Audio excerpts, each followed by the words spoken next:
आइए अतुल जी।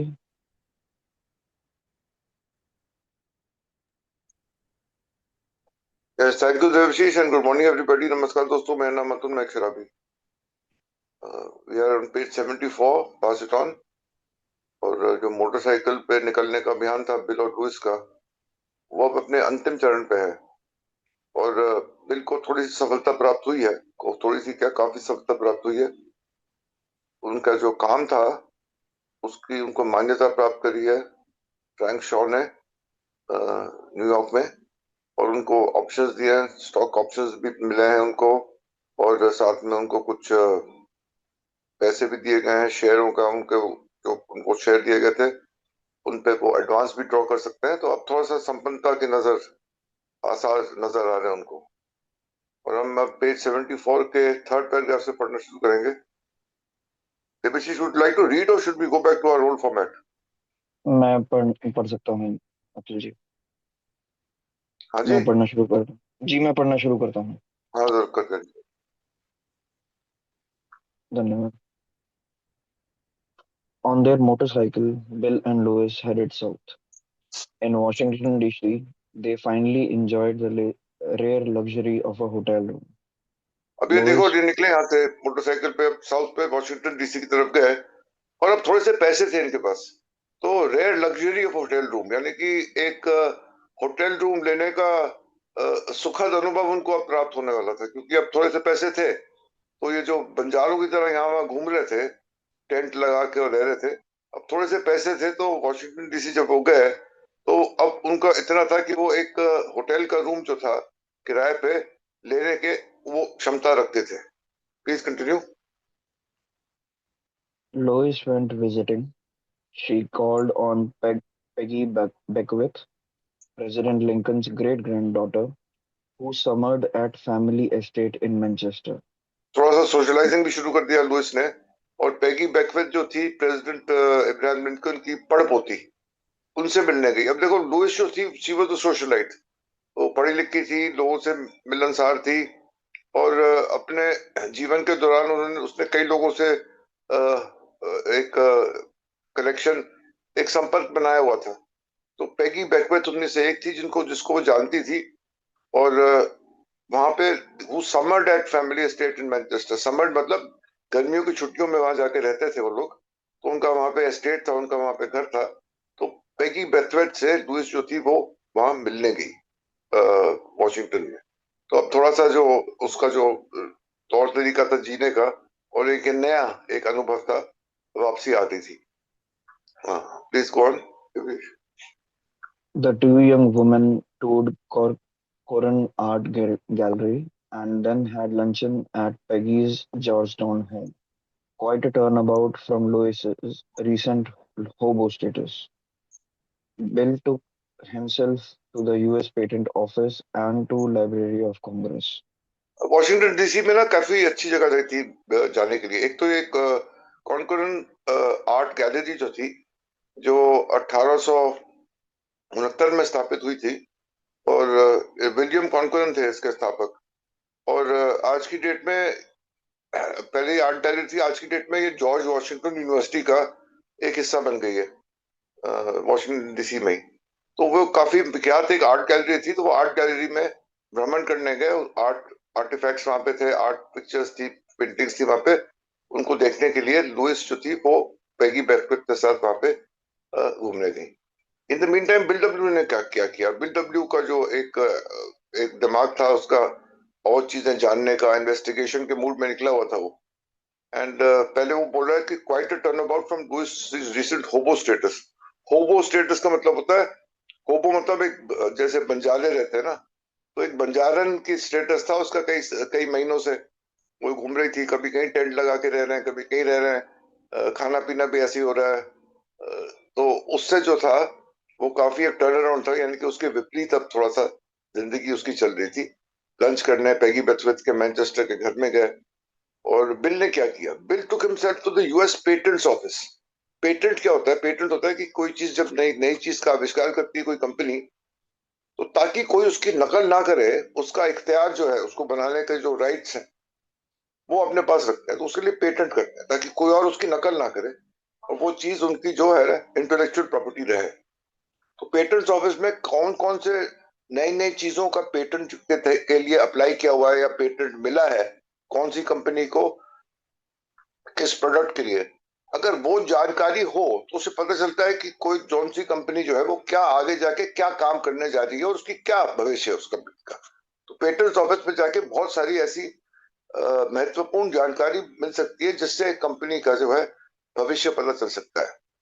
तो वो इन्वेस्टिगेशन बिल्ड करने गए। उसके अलावा वो लाइब्रेरी ऑफ कांग्रेस भी गए।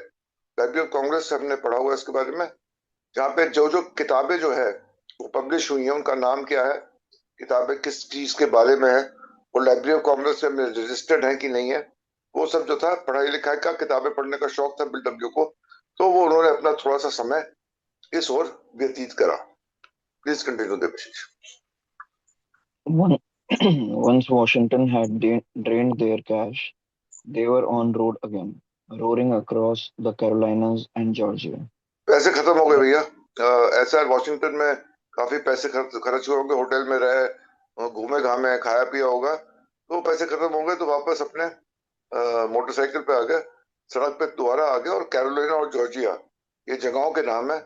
इस तरफ जो था उन्होंने अपना भ्रमण आगे रखा। Please continue. As they proceeded south, Bill made a number of significant investigations. The Aluminum Company of America, American Cyanamide, U.S. Cast Iron Pipe, the Southern Power Company, and the Florida real estate situation. Thank you Devashish. अब देखो कहाँ कहाँ दिमाग जा रहा है bill W का, कितना वो किस कौन सी कंपनी में कुछ थोड़ा सा हम इस पे नजर डालते हैं। Bill made a number of significant investigations. The aluminium company of America. Aluminium एक धातु के रूप में आज की डेट में कितना महत्वपूर्ण है वो हम देख रहे हैं। पहले आयरन एंड स्टील के बेस पे सारी इंडस्ट्री चलती थी, धीरे धीरे एल्यूमिनियम आई। एल्यूमिनियम का क्या फायदा था, एक उसकी लाइट वेट था, तो ऑटोमोबाइल इंडस्ट्री में बहुत यूज होता था, आज भी हो रहा है। एक उसकी ड्यूरेबिलिटी, इन सब चीजों की वजह से एल्यूमिनियम जो था वो एक नए मेटल और नए धातु के रूप में उसका उपयोग होना विश्व पे विश्व विख्यात हो गया।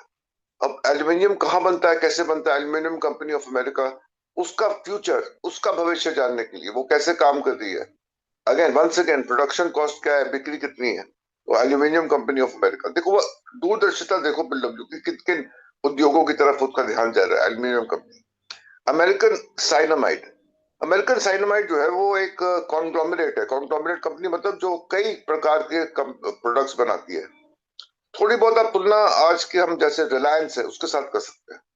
रिलायंस ने अपना काम शुरू किया, आप लोगों को याद होगा 1970-80 के दशक में कपड़ा बनाते थे वो, विमल सूटिंग्स, उसके अलावा उनका कोई प्रोडक्ट नहीं होता था। ऐसे ही अमेरिकन साइनाइड कंपनी जो थी 1907 में शुरू हुई और ये केवल फर्टिलाइजर्स एंड केमिकल्स बनाती थी, और वहां से वो और प्रोडक्ट उनकी रेंज बढ़ती गई और वो इन कॉन्ग्लोमरेट यानी कि बहुत कई अलग अलग प्रकार के प्रोडक्ट्स का उत्पादन करने लगे अमेरिकन साइनामाइड कंपनी 1907 में। और फाइनली ये थोड़ी थोड़ी बिकती चली गई और 2009 में इसका मुख्य हिस्सा जो था वो एक फार्मास्यूटिकल कंपनी है फाइजर, उसने खरीदी। तो अमेरिकन साइनामाइड कंपनी का भी उन्होंने भ्रमण किया। US cast iron pipe. Cast iron pipe देखो अब कितना उपयोग होता है उसका, from sewage pipes to irrigation pipes to water supply pipes to construction material. Cast iron pipes का कई जगह उपयोग होता है, कई अलग अलग उद्योगों में। तो इथं दर कास्ट आयरन केला पाइप्स के,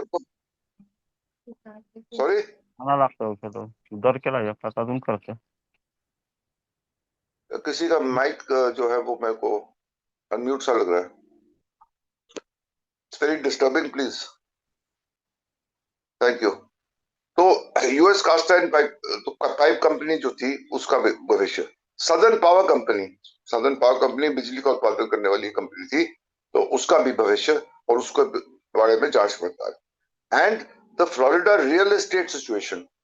फ्लोरिडा एक तटीय शहर है, समुद्र के तट पे है, जहाँ के जो जहाँ का जो मौसम है, क्लाइमेट जो है वो ज्यादा एक्सट्रीम में नहीं जाता है।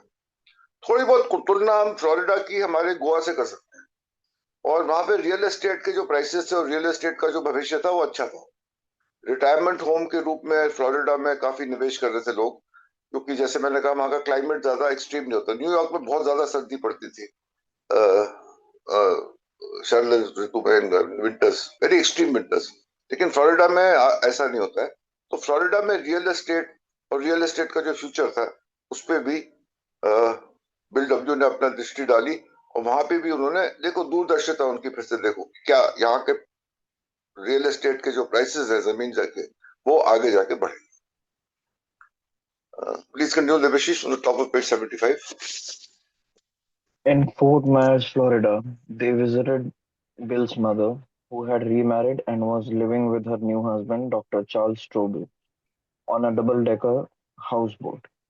हमने देखा था कि Doc- बचपने में ही बिल की माता श्री जो थी वो छोड़ के चली गई थी उनको, और वो डॉक्टरी की पढ़ाई करने गई थी, और वो अब दोबारा शादी भी कर ली थी उन्होंने साल 2 साल के अंदर ही, और अब वो फ्लोरिडा में रह रही थी अपने नए पति के साथ, डॉक्टर चार्ल्स स्ट्रॉबेल। और उनका जो निवास था एक डबल डेकर हाउस बोट पे था। यानी कि वो जो हाउस बोट्स होते थे समुद्री तट पे फ्लोरिडा में, उनमें जो थे वो वहां पे घर भी बने हुए थे, वहां लोग एक्चुअली रहते थे, निवास करते। ऐसे ही एक डबल डेकर हाउस बोट पे उनका निवास था। Doctor Strobel had been Emily's great general practitioner from the East Dorset days. At that time he had lived in Rutland. Rutland हमने देखा था ईस्ट डॉर्सेट के पास ही एक जगह है। बिल के पिताश्री वहां पे काम करने भी गए थे। तो वो डॉक्टर स्ट्रॉबेल जो थे वो इनके डॉक्टर थे, फैमिली डॉक्टर थे, जनरल प्रैक्टिशनर, और तब से जान पहचान थी। Doctor Strobel was also a cancer specialist, cancer के स्पेशलिस्ट थे, and for a time was connected with the Memorial Sloan Kettering Hospital in New York City. After Emily was now Dr. Emily, तो उसकी जो माँ थी Emily, वो अब doctor Emily बन गई थी 1923 में। Married him in 1923. they they lived for a time in Florida where her son and daughter-in-law now visited. son and daughter-in-law मतलब बिल और लुइस हो गए, उनसे मिलने गए थे, तो वो थोड़े दिनों के लिए अब फ्लोरिडा में है। We'll take one more paragraph today. Please continue, Devashish. In the spring. In the spring, Bill and Louis headed north again, still traveling by motorcycle and camping. Their stops included the Coronet Phosphate Company and Tennessee Coal, Iron and Railroad Company. Bill had other plants that he wanted to investigate, but they also wanted to be back in Brooklyn by the middle of June. Louis's sister, Kitty, was going to be married on 17th. अब आगे उनका जो दौरा था वो जारी रहा। Spring of 1923 की बात हो रही है यहाँ पे, सॉरी 19 हाँ। Bill and Louis headed north again, still traveling by motorcycle and camping.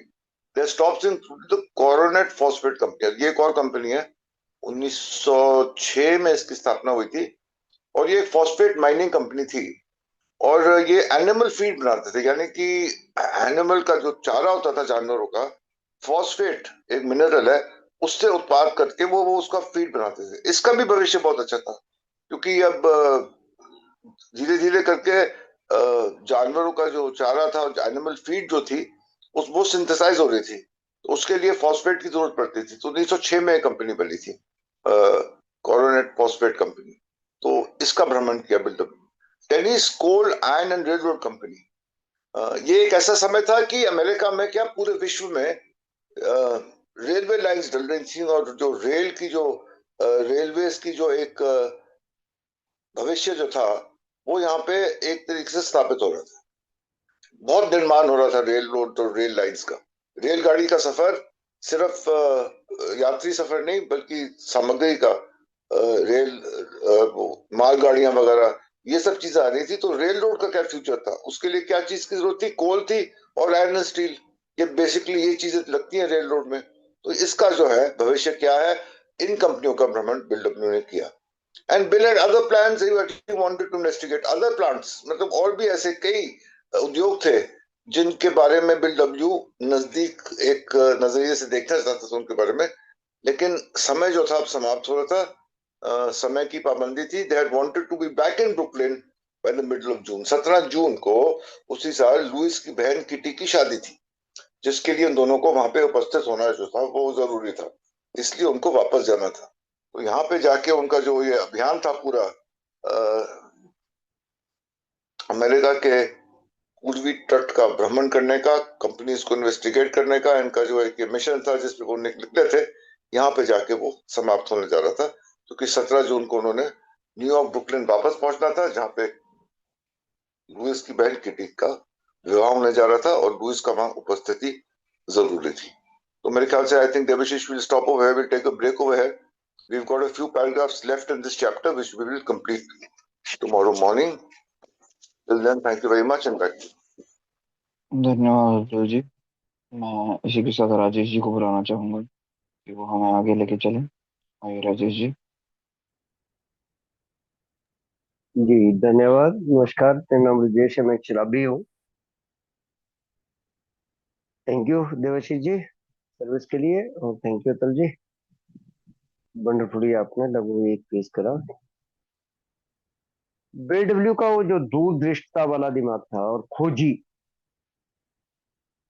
अब अच्छा यही वो आदमी है भाई साहब जो इन्फीरियरिटी कॉम्प्लेक्स और बाकी चीजों से था, अब हाइट पे लगी नहीं है। अब ये जो बूम वाला पीरियड है 1920 से लेकर 1929 तक का पीरियड जो बिल की लाइफ का है ना, और वैसे ही समाज में एक्सेप्टेबल, वैसे मतलब कई बाद में जो ये मेंबर बने तो उन्होंने बोला भाई वो मिल, मतलब जैसे ही बिल निकलते थे तो भीड़ सी लगी बिल के इर्द गिर्द में। और जैसे हमने पीछे पढ़ा कि वो एक वो पहला जो झटका लगा जो फ्रैंक शाह ने लगाया था 400-500 डॉलर का, फिर उसके बाद तो रुका ही नहीं हिसाब का। अच्छा फिर उत्साहित भी लगे होने क्योंकि सही पासा पड़ गया था, मतलब जो सोच थी वो बिल्कुल सही तरीके से सही चीज में जा रही। अब यात्रा पर निकल गए।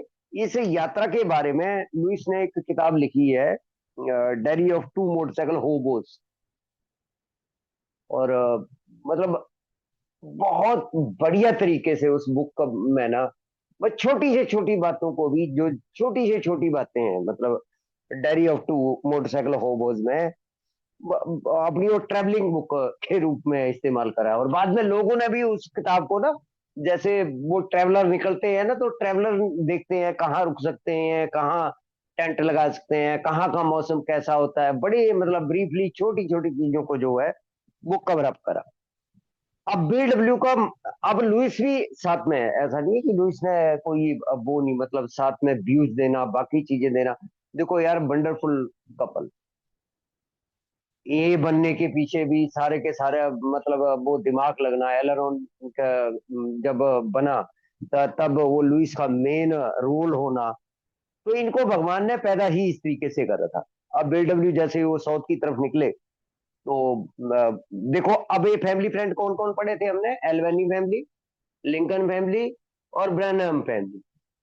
लुइस के परिवार के जो मित्र हैं वो कौन कौन से हैं, वो पढ़ा था हमने कि वो अब्राहम लिंकन का वो बेटा, आज आज पोती की बात हो रही है उनके बेटे के साथ, और एल्वेनी मतलब एबिटी वाली जो फैमिली थी उसके उसका, और ब्रैनहम फैमिली मतलब बड़े अब क्या शब्द बोल दूं, प्रख्यात लोग इनके परिवार के मित्र थे लुइस परिवार के। तो जैसे ही ये वाशिंगटन डीसी में पहुंचे तो इन्होंने वो पैगी के साथ, मतलब वो लिंकन की ग्रैंड डॉटर के साथ, ये जैसे दोनों वो कॉर्न आर्ट है गैलरी को भी देखने गई और वहां पर घूमे भी, और बाकी वो जो होता है कि इतने दिनों बाद मिलना और बाकी चीजें होना वो।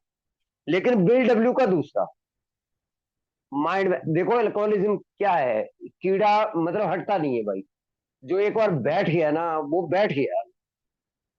अब इसके दिमाग में एक ही ये एक शराब, और दूसरा कि दुनिया की हर कंपनी के बारे में पता लगा लूंगा वाली चीज चल रही है, और हर वो काम कर रहा है। वो जो पीछे हमने सेंटेंस पढ़े थे ना कि वो लोग को लिसन, फिर वो आइडिया गैदर करो, संभावना देखो, थ्योरी बनाओ, फैक्ट चेक करो, आगे बढ़ जाओ भाई सब, उसको जनरलाइज करके चीजों को लिखो और भेजो, वो रिपोर्ट बनाकर भेजो।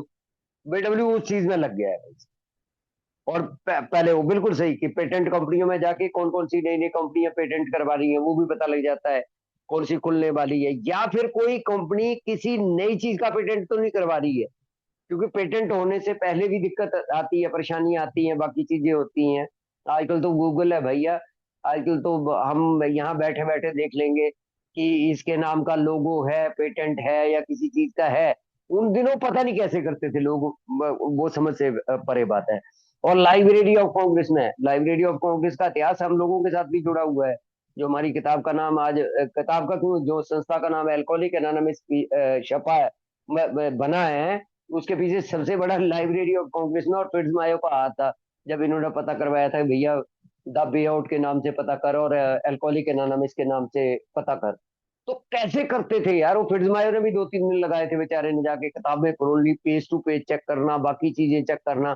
तो बिल डब्ल्यू वहां पर उस काम में लगा हुआ है, ये इस काम में मतलब लुइस जो है वो अपनी मित्र के साथ, जो बचपन की मित्र थी, उसके साथ घूमी फिरी और अलग अलग जगह पे गई। अब यहाँ पर थोड़ा सा फिर चेंज हुआ। फिर हालांकि एक यात्रा है इसके साथ साथ ही, एक यात्रा और है। अब पता नहीं आगे जिक्र आएगा नहीं आएगा। 6 महीने की यात्रा है। लेकिन वो बिल डब्ल्यू जो अलग अलग, जो जो भी उसको लग रहा है, अलग अलग कंपनी, चाहे वो एल्युमिनियम से संबंधित हो, चाहे वो मतलब आयरन से संबंधित हो। पहले देखो सीमेंट कंपनियां थी, पहले इलेक्ट्रिक जनरल थी, मतलब दुनिया की बड़ी कंपनियां इसमें शामिल हो गई हैं जी। उस टाइम की तो है ही, कई कंपनियां तो आज भी अपने दिग्गज का रुतबा रखती हैं इनमें से। तो उन सारी कंपनियां जो अलग अलग प्रोडक्ट बनाने वाली कंपनियां हैं, कौन सी कंपनी ज्यादा चलने वाली है, या फिर आगे किन चीजों की डिमांड बढ़ने वाली है। जैसे बोला ना, सही बोला कि रेल मार्ग हो, कोयले का, कोयले से संबंधित आइटम हो, लोहे से संबंधित आइटम हो। जैसे सीमेंट के बारे में बोला था कि किसान और सड़कों पे ज्यादा लग रहा है, तो इसमें मतलब डिमांड ज्यादा आने वाली है। कॉस्ट चेक करी, बाकी चीजें तो जो छोटे छोटे फैक्ट हैं वो बीडब्ल्यू चेक कर रहा है। इवन यार मेरे को तो हैरानी हो रही, रियल एस्टेट की मतलब है ही नहीं संबंधित कंपनियों को इन्वेस्टिगेट करने गया है, लेकिन साथ में अब पैसा बड़ा छप रहा है ना जी। जैसे फ्रैंक शाह के पास अब इतना, जब नोट ज्यादा आ जाएगा तो आदमी फिर डिफरेंट चीजों में जो पैसे लगाना शुरू कर देता है। तो और ऐसे थोड़ी कोई $20,000 एकदम दे देगा, आगे 2-3 पैराग्राफ में हम पढ़ेंगे कि भैया ये पकड़ तू, ये ये अकाउंट खुलवा देगा, गाड़ियां दे देगा और ये दे देगा। वो काम करके दिया था। अब देखो, ये मैंने पहले भी जिक्र करा था कि देखें तो 1906-7 में अलगाव हुआ था, मतलब पेरेंट्स अलग हुए थे बीडब्ल्यू के, इमली और गिलमैन। गिलमैन ने तो मैरिज कर ली थी भाई साहब, जल्दी। गिलमैन ने तो जल्दी मैरिज कर ली, 1913-14 के करीब। बीडब्ल्यू जब वापस गया था तो बात चल रही थी शादी की। लेकिन लुइस, वो इमली का देखे तो इमली ने बहुत लेट मैरिज करी, जाके जब बच्चे बिल्कुल सेट हो गए, शादी होगी भाई, ड्रॉथी की भी शादी होगी, बिल की भी शादी होगी, बच्चों का एक अपना, मतलब वो भी नहीं तो साथ में खड़ी थी भाई साहब। जब भी बिल डब्ल्यू को कॉलेज में कुछ हो रहा था, यूनिवर्सिटी में कुछ हो रहा था, आ रही थी, सारा देख रेख कर रही थी, सब करवा रही थी। गिलमैन ने दोबारा पलट के नहीं देखा, मतलब गिलमैन को नहीं पता कि ड्रॉथी का क्या हुआ या बीडब्ल्यू का क्या हुआ, लेकिन इमली साथ में खड़ी रही। फिर अपना भी देखा, देखो कैसे लोग हैं। और जो इमली इमली है ना, हालांकि मेरे को बड़े टोकते हैं, ये मेंबर की इमली नहीं बोलते हैं, एमली बोलते हैं, कुछ ऐसा नाम बोलते हैं, लेकिन मेरे मुंह पे नहीं चढ़ता है एमली। अब डॉक्टर एमली बन गई भाई साहब, अब डॉक्टर बन गई वो। और 1923 में इन्होंने आपस में जो है वो विवाह करा। हालांकि वो पिछले परिवार के टच में बिल का अपने फादर गिलमैन के साथ बहुत रहा, क्योंकि इनके इनकी सिस्टर जो है वो, अगर देखा जाए तो बीडब्ल्यू की सुतेली जो बहन होगी, जो गिलमैन के उससे आएगी, वो एक ही पेड़ वर्कर भी रही है हमारी ग्रेबाइन की, शायद पहली पहली पेड़ वर्कर बनेगी ग्रेबाइन की आके। लेकिन वो आगे की चीजें हैं। अब ये दो चीजें होगी जी। अब इनको आना है, अब थोड़ा और टर्न करेगा, मतलब ये तो ऐसे लगता है यार कोई फिल्म सी चल रही है ना। अब फिर वो और टर्निंग पॉइंट, और डिस्क्लोज करने का मतलब ये होता है कि आगे आने वाली चीजों के बारे में ना वो जिज्ञासा बनी रहे। तो बिल डब्ल्यू का जो जीवन है ना, यहाँ तक जो हम देख रहे हैं, वंडरफुल। और अब ये 1920 से 21 से लगा लो, 1929 तक लगा लो, चाहे 1900 थोड़ा सा, वहां 29 ही लगाओ, ये 9 साल का जो पीरियड है ना, बूम बूम है। अब बिल जो बोलेगा वो होने वाला है। तो ये जो शराबी के जीवन काल में ये वाली जो चीज आती है ना, कि जहां हाथ रख रहा वहां पैसा भी बन रहा है, जो बोल रहा है वो हो भी रहा है। यथास्तु वाला पीरियड चल रहा है जी। धन्यवाद। Thank you. धन्यवाद राजेश जी।